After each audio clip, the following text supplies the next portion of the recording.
welcoming you to a forum What Make a Good Neighbor as our guest. Of course.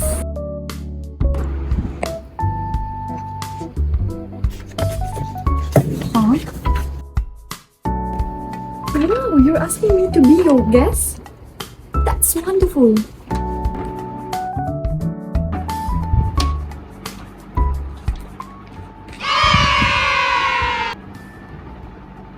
Let's go. Good afternoon, everyone. Thank you for all joining us today for this important neighborhood forum.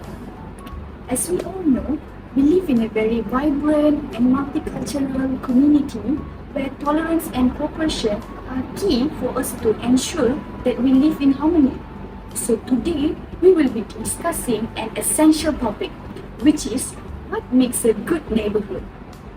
We will look at different characteristics that contribute to building strong relationship within our community. Okay, let's introduce ourselves first.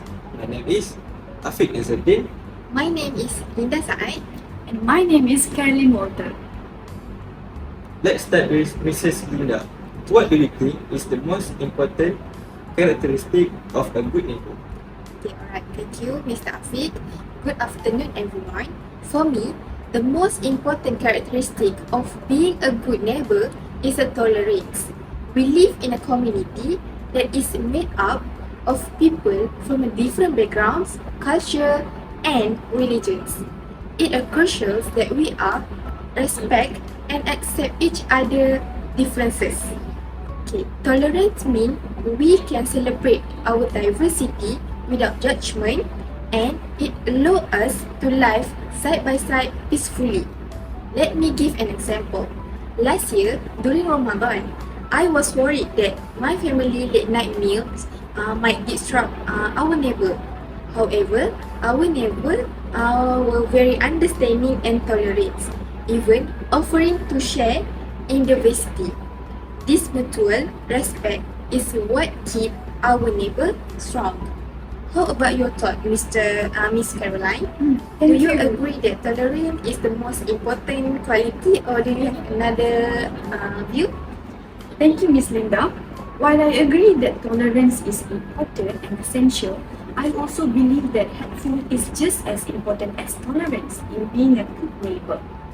Because in our community, maybe many of us might not have a family close by, so we tend to rely on our neighbor most of the time. This is because the good neighbor really offers their help whenever we need. For instance, when we needed help in shifting things, or even babysitting their babies, or even taking care of their elderly members. For example, during last month, heavy rain, my neighbor had some flooding. Without hesitation, I went to their house and take out the water and clean their house. So this sense of helpfulness really strengthens our bonds and ensures them that we are there for them. Thus, I think helpfulness does create a trust in our community. I think that we can all agree that combination of these qualities, which is tolerance, helpfulness, and understanding, really makes a harmonious environment for all. However, I would like to ask you both, how do we balance being helpful and respectful at the same time in respecting their boundaries? This is because we live in a very diversity community. Okay, that's a good question, Mrs. Karroline. While being helpful is important, I believe we must always respect each other's boundaries. Sometimes people might need help, but they don't always ask for it. In such case, it's important to offer assistance respectfully without overstepping. For example, instead of just assuming someone needs help, it's better to ask, would you like some help? Rather than imposing ourselves. Actually, I completely agree with Mr. Afiq. It's about being sensitivity to the needs of others without intruding. This is where communication comes in. As a neighbor, we should communicate openly and make sure we understand each other's preference. For instance, if someone prefer quiet in the evening, like during exam period, we should respect that while still being open to helping when needed. We'll say communication is an innate key in managing the balance between being helpful and respectful. Now, let's turn to the last characteristic on our list, which is friendliness.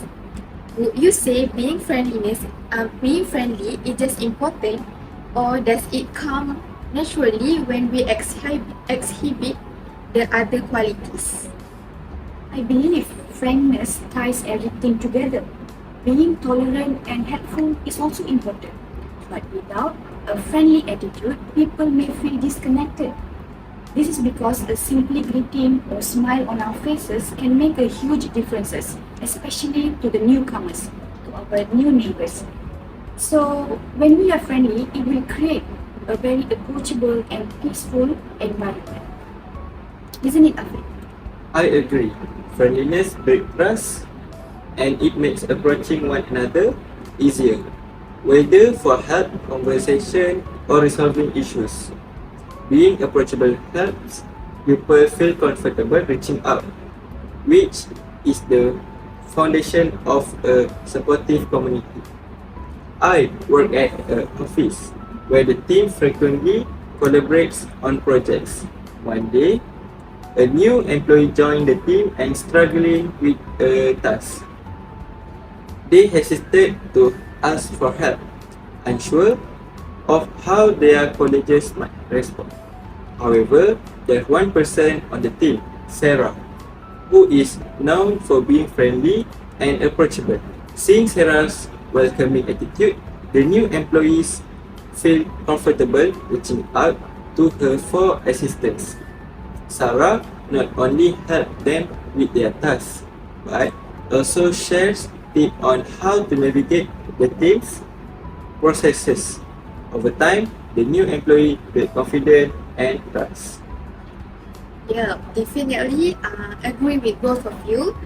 This is because friendliness also help us in enhancing communicating so that it's allow for a better understanding and collaboration. So from our discussion, I think we all can conclude that although combination of these qualities, which is tolerance, helpfulness, respect, and friendliness, are all working together to create a peaceful and approachable environment, but it's clear that we are still choosing friendliness as our main point. Okay, because it helps us in maintaining our relationship with our neighbor, as we are creating a very approachable and peaceful environment. So I hope everyone here take these points close to their heart as being a good neighbor to our neighbors, right? So now, before we wrap up this discussion, I would like to open the stage to the audience so that they can share their thoughts and experience about how to be a good neighbor.